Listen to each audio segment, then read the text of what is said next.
സംഭവം നിങ്ങൾ ഇതിനു മുമ്പ് ശ്രദ്ധിച്ചിട്ടുണ്ടോ എന്നറിയില്ല. പൊതുവേ സപ്പോട്ട മരത്തിൽ കാണുന്ന ഒരു രോഗാവസ്ഥയാണിത്. ഇതിപ്പം എഗ് ഫ്രൂട്ടിലാണ് ഈ രോഗം പിടിപെട്ടിട്ടുള്ളത്.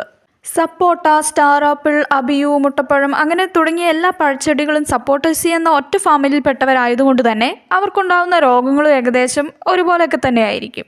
ഒരുതരം ഫംഗസ് ആണ് ഈ രോഗത്തിന് കാരണമാകുക. രോഗം ബാധിച്ച കൊമ്പുകളൊക്കെ ഈ കാണുന്നത് പോലെ ഫ്ലാറ്റ് ആയിട്ടുണ്ടാവും. ഇലകളെല്ലാം കൂടി ഇങ്ങനെ അടുപ്പിച്ച് കൂട്ടമായിട്ട് ഇങ്ങനെ ഉണ്ടാവും. ഇങ്ങനെ രോഗം ബാധിച്ച കൊമ്പുകളിലും പൂക്കളും ചിലപ്പോഴൊക്കെ കായ്കളും ഉണ്ടാകാറുണ്ട്. എന്നാൽ അത് നമുക്ക് പാകമായി കിട്ടാറില്ല. അതിനു മുമ്പായി തന്നെ അവ പൊഴിഞ്ഞു പോകാറാണ് പതിവ്. ഏതെങ്കിലും ഒരു മരത്തിന് ഇതുപോലെ രോഗം ശ്രദ്ധയിൽപ്പെട്ടാൽ, ഇവിടെ ഇപ്പം എഗ് ഫ്രൂട്ടിലാണ് ഇങ്ങനെ ഒരു രോഗം വന്നിട്ടുള്ളത്. അടുത്തായി തന്നെ ഒരു കുഴപ്പമില്ലാത്ത സപ്പോട്ടയുമുണ്ട്.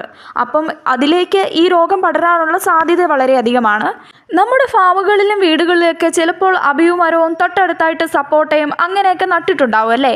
അപ്പോൾ ഏതെങ്കിലും ഒരു മരത്തിൽ ഇങ്ങനെ ഒരു ലക്ഷണങ്ങൾ കാണുകയാണെങ്കിൽ തൊട്ടടുത്ത മരങ്ങളിലേക്കും ഈ രോഗം പടരാനുള്ള സാധ്യതയുള്ളത് കൊണ്ട് തന്നെ നമ്മൾ രോഗം ബാധിച്ച കമ്പുകൾ മരത്തിൽ നിന്ന് മുറിച്ചു മാറ്റി കുമിൾനാശിനി അടിക്കേണ്ടതായിട്ടുണ്ട്. ക്യാപ്റ്റൻ അല്ലെങ്കിൽ തൈറം പോലുള്ള കുമിൾനാശിനികൾ 3 ഗ്രാം 1 ലിറ്റർ വെള്ളത്തിൽ ലയിപ്പിച്ച് സ്പ്രേ ചെയ്ത് കൊടുക്കാം. അല്ലെങ്കിൽ മാംഗോ സെബ് 1 ഗ്രാം 1 ലിറ്റർ വെള്ളത്തിൽ ലയിപ്പിച്ച് സ്പ്രേ ചെയ്ത് കൊടുക്കാം. മാംഗോ സെബ് എന്ന കുമിൾനാശിനി പ്രധാനമായിട്ടും ഇൻഡോഫിൽ എന്നൊക്കെ ട്രേഡ് നെയിമിലായിരിക്കും വാങ്ങിക്കാനായിട്ട് കിട്ടുക. ട്രൈക്കോഡർമ, സ്യൂഡോമോണാസ് പോലുള്ള ജൈവ മാർഗങ്ങളും ഈ കാര്യത്തിൽ അവലംബിക്കാവുന്നതാണ്. പഴച്ചെടികളൊക്കെയുള്ള തോട്ടങ്ങളിലുള്ളവർ ഇടയ്ക്കിടയ്ക്ക് സന്ദർശനം നടത്തി ചെടികളെല്ലാം ആരോഗ്യമുള്ളവരാണെന്ന് ഉറപ്പുവരുത്തുമല്ലോ. അപ്പോൾ ഈ അറിവ് നിങ്ങൾക്ക് ഇഷ്ടമായെങ്കിൽ ആവശ്യമുള്ളവർക്കായി ഇത് ഷെയർ ചെയ്ത് കൊടുക്കുമല്ലോ. താങ്ക്